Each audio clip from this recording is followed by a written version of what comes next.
Next week new இயர்க்கு வீட்டுக்கு போகலான்னு இருக்க மச்சி. ஊரில் பசங்க நியூ இயர்க்கு ஏதோ ஃபங்க்ஷன்லாம் பிளான் பண்ணி வச்சுருக்காங்களாம். நீ எப்படி இங்கே தானா?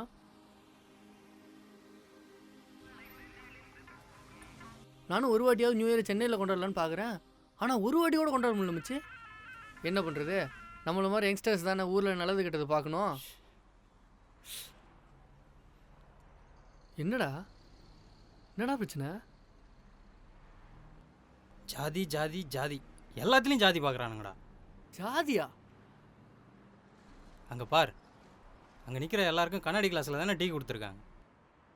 அவருக்கு மட்டும் ஏன்டா பேப்பர் கிளாஸில்? ஜாதி வேற என்ன? டேய், ஏன்டா இப்படி எல்லா விஷயத்தையும் ஜாதி பார்வை கொண்டு பார்க்குறீங்க? கண்ணாடி கிளாஸ் இருந்திருக்கோ அதனால பேப்பர் கிளாஸில் கொடுக்குறாங்க.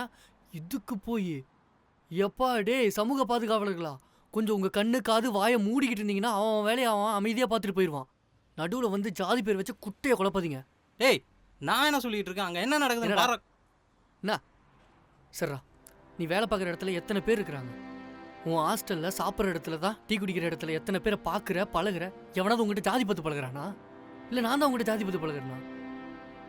உன் கேஸ்ட் என்னன்னா எனக்கு தெரியுமாடா? இல்லை இல்லை, இப்போல்லாம் யாரா ஜாதி பார்க்குறா? பார்க்கணும்லாம்.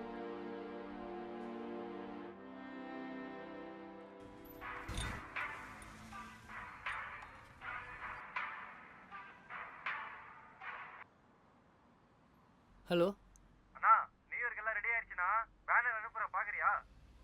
அனுப்பிடுறா.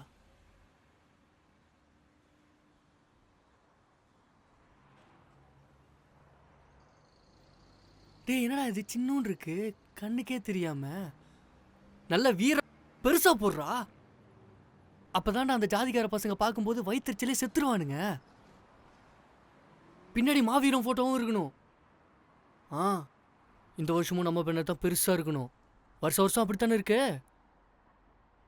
விட்டுறக்கூடாது. நியூ இயர்க்கு வீட்டுக்கு வரேன்.